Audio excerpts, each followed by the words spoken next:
Assalamualaikum warahmatullahi wabarakatuh. Perkenalkan, nama saya Harisma Latil Afifah dari kelas M01 Pengantar Bioteknologi dengan NIM 22508010023. Di sini saya akan menjelaskan mengenai DNA dan RNA. DNA itu apa sih? DNA adalah deoksiribonukleik asid atau asam deoksiribosa yang mengandung informasi genetik.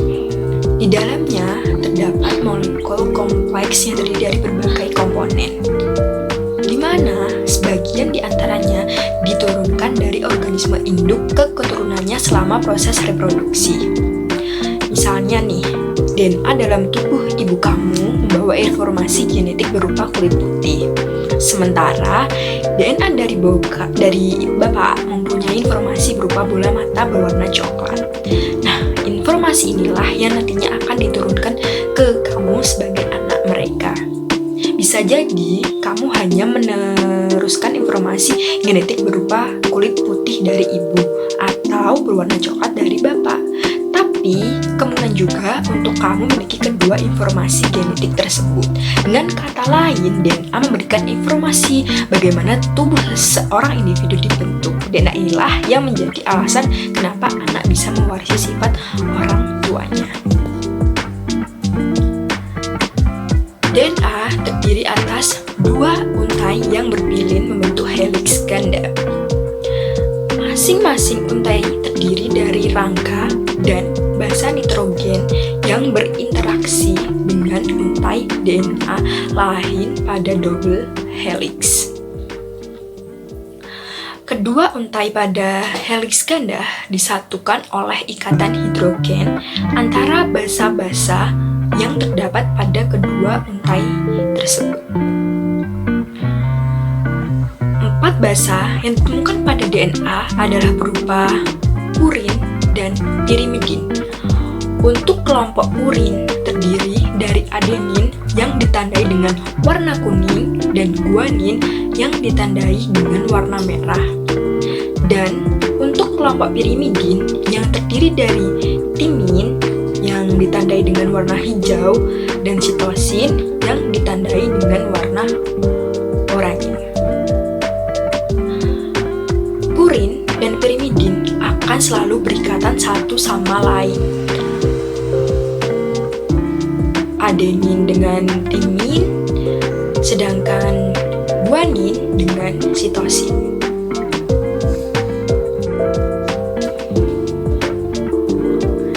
Nukleotida. Nukleotida adalah nukleosida yang bersenyawa dengan gugus fosfat dan membentuk senyawa organik. Nukleotida memiliki perannya tersendiri, yaitu sebagai monomer yang menyusun polimer berupa asam nukleat, yaitu asam deoksiribonukleat atau DNA, dan asam ribonukleat atau yang biasa kita sebut dengan RNA. Nukleotida tersebut akan membentuk rantai panjang yang disebut dengan polinukleotida yang saling berhubungan pada basa nitrogennya. Nah, berikut ini ada gambar struktural dari nukleotida. Yang pertama adalah gambar nukleotida monofosfat, yaitu satu sisi pasangan basa diwakilkan oleh basa nitrogen, yang gambarnya dapat dilihat pada gambar sebelah sini. Yang kedua adalah gambar 4 nukleotida yang membentuk dua pasangan basa, yaitu pasangan adenin dan timin yang dihubungkan dengan dua ikatan hidrogen, yang dapat dilihat pada bagian atas gambar ini. Kemudian pada bagian bawah merupakan pasangan guanin dan sitosin yang dihubungkan 3 ikatan hidrogen.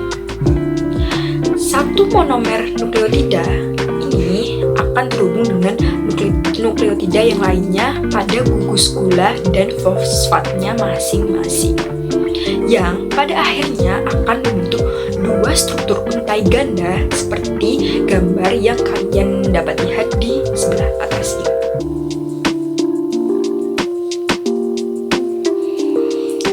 Nah, pada gambar ini yang berwarna kuning, hijau, dan biru adalah nukleosida yang nantinya akan berikatan dengan 1, 2, atau bahkan 3 gugus fosfat dan membentuk unsur-unsur struktural pada nukleotida.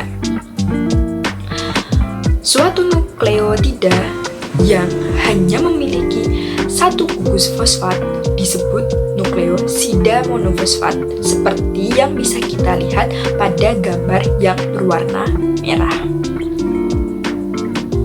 Kemudian, ada penambahan gugus fosfat kedua disebut nukleosida difosfat, dan penambahan gugus fosfat ketiga disebut nukleosida trifosfat.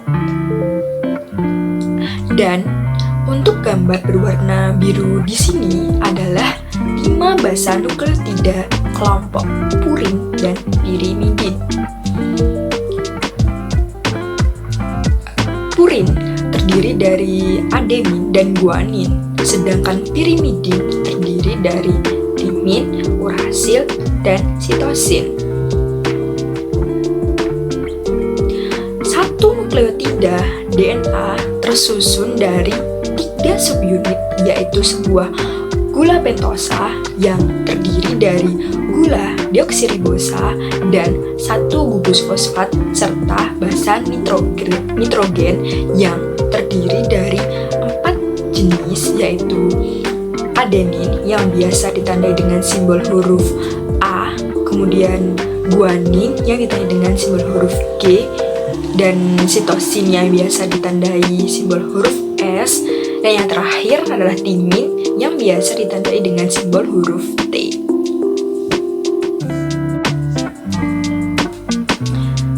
Setelah membahas nukleotida, sekarang kita beralih ke nukleosida. Nukleosida merupakan sebutan untuk nukleotida namun tanpa adanya gugus fosfat. Jadi, bisa disimpulkan bahwa dalam nukleosida hanya terdapat gula pentosa, yang dimana gula pentosa tersebut berupa gula deoksiribosa dan basa nitrogen saja.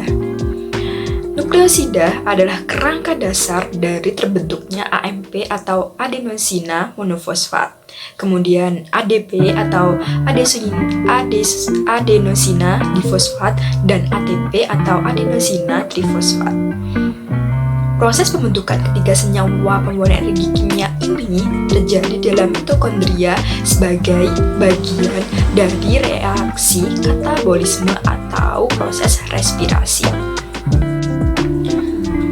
Selanjutnya, asam nukleat.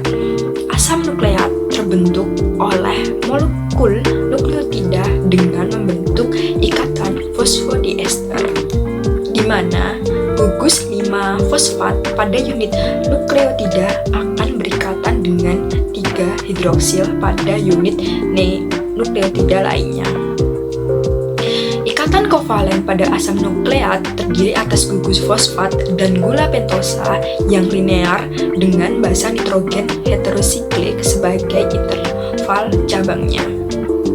Semua ikatan fosfodiester dapat membentuk rantai panjang yang linear dengan polaritas spesifik pada ujung 5 dan pada ujung 3. Berdasarkan konversi rantai single, asam nukleat selalu digambarkan dengan ujung 5 di sebelah kiri dan ujung 3 di sebelah kanan. Bisa dilihat di gambar ujung 5 bergerak ke arah ujung 3 dari sebelah kiri ke sebelah kanan. Oke, selanjutnya ada basa nitrogen. Basa nitrogen adalah salah satu penyusun DNA yang sangat penting karena jika ada satu kecacatan saja pada basa nitrogen, maka DNA tidak akan terbentuk sempurna.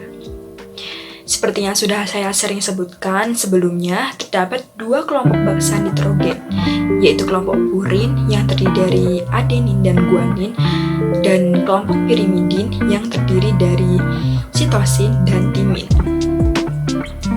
Karena purin dan pirimidin selalu berpasang-pasangan, maka ada yang bertugas sebagai media penyatu purin dan pirimidin, yaitu ikatan hidrogen. Adenin akan selalu berpasangan dengan timin yang dihubungkan dengan ikatan hidrogen rangkap 2. Sedangkan guanin akan selalu berpasangan dengan sitosin yang dihubungkan dengan ikatan hidrogen rangkap 3.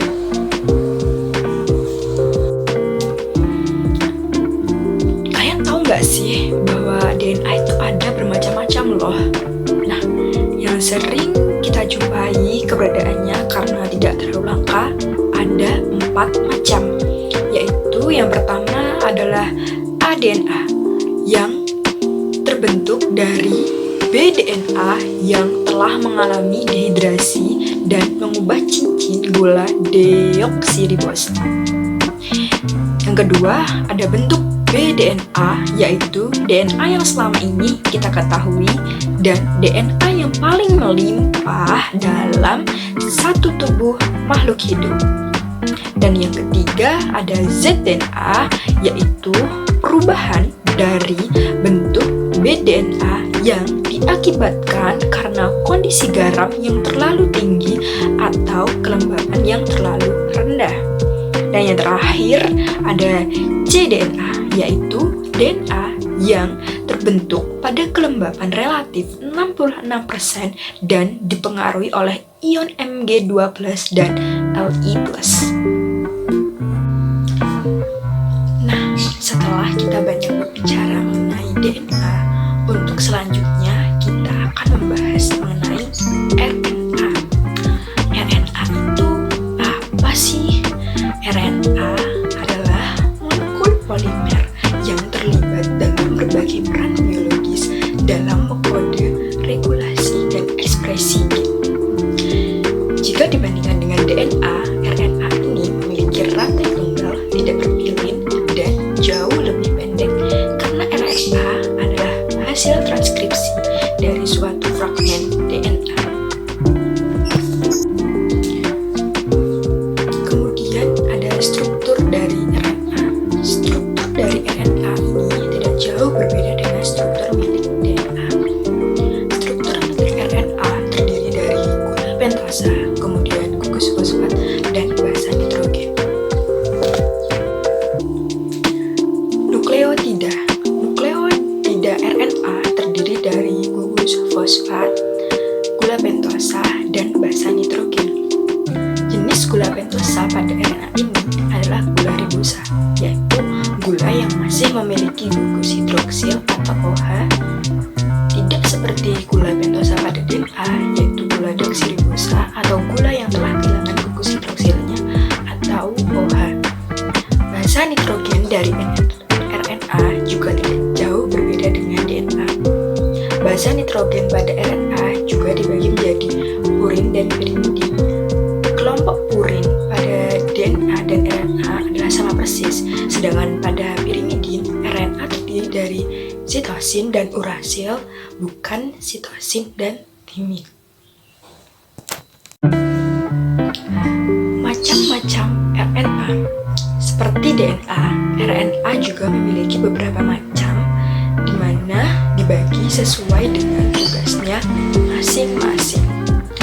Macam-macam RNA dibagi menjadi 3, yaitu yang pertama ada rRNA atau ribosomal RNA, di mana memiliki struktur yang panjang dan stabil dan berfungsi sebagai penyusun ribosom dan pengatur dalam sintesis protein. Kemudian macam RNA yang kedua ada mRNA atau messenger RNA, memiliki struktur yang pendek dan tidak stabil, berfungsi untuk menyampaikan informasi genetik yang mengarahkan sintesis protein. Kemudian yang terakhir transfer RNA atau tRNA, memiliki struktur yang paling kecil di antara yang lainnya, berfungsi sebagai pembaca asam amino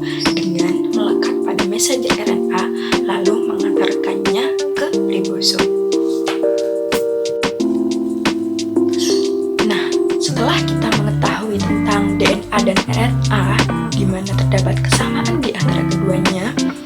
Akan tetapi, DNA dan RNA juga memiliki perbedaan loh. Perbedaan DNA dan RNA dapat dilihat dari 6 faktor. Yang pertama ada dari rantai polinukleotidanya. Pada DNA, polinukleotidanya adalah panjang, heliks ganda, dan berpilin, sedangkan rantai polinukleotida pada RNA adalah pendek, tunggal, dan tidak berpilin. Perbedaan selanjutnya adalah pada letak keduanya.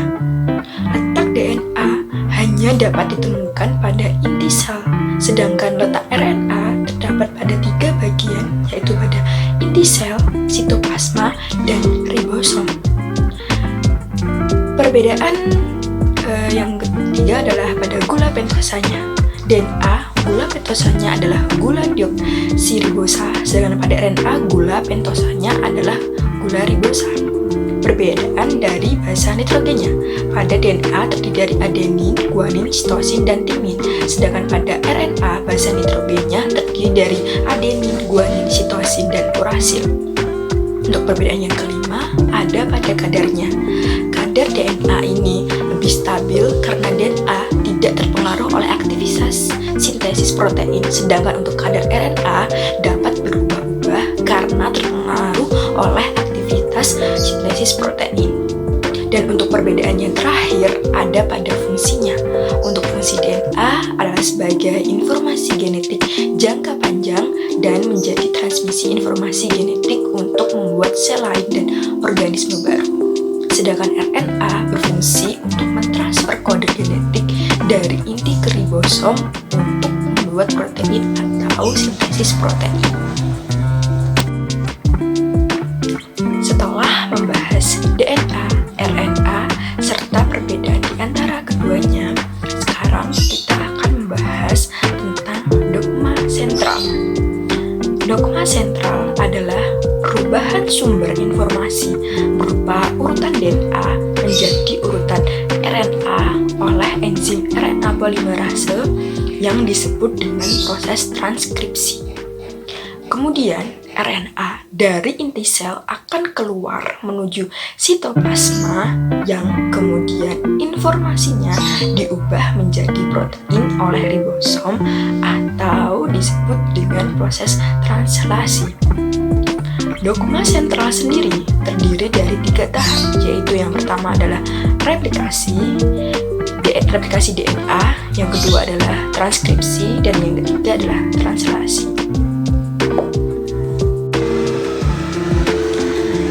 Pada tahap dogma sentral yang pertama, yaitu replikasi DNA. Replikasi DNA diawali dengan helikase memisahkan ikatan ganda DNA, kemudian protein mengikat rantai tunggal, menstabilkan rantai tunggal, kemudian leading strand dibentuk berkelanjutan oleh DNA polimerase yang keempat, lagging strand dibentuk sepotong-sepotong, kemudian primase membentuk RNA primer yang akan dipanjang DNA polimerase untuk membentuk fragmen Okazaki.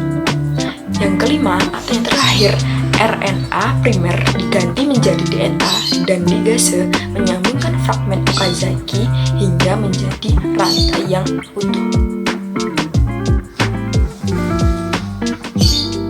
Masuk dalam proses dogma sentral dalam tahap kedua, yaitu transkripsi. Transkripsi sendiri dibagi menjadi 3 tahap, yaitu yang pertama ada inisiasi atau permulaan. Pada tahap ini, RNA polimerase menempel pada daerah pangkal transkripsi atau biasa disebut dengan daerah promoter untuk memulai terjadinya transkripsi.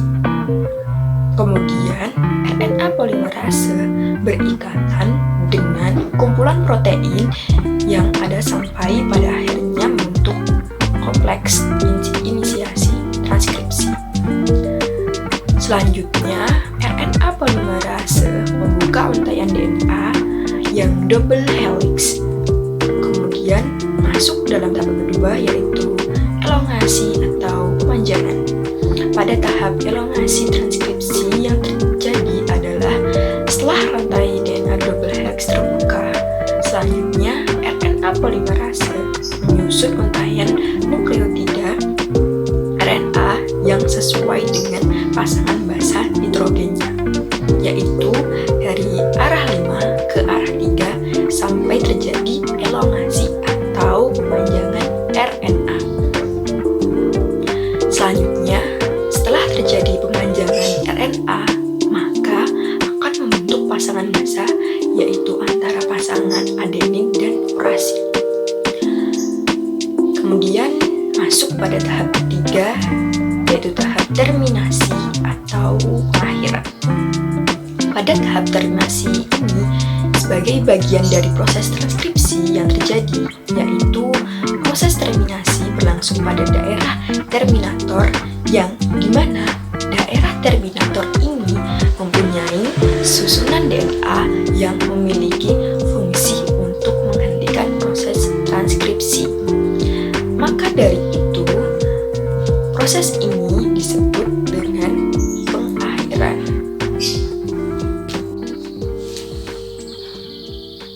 Kemudian masuk dalam tahap ketiga, dogma sentral, yaitu translasi.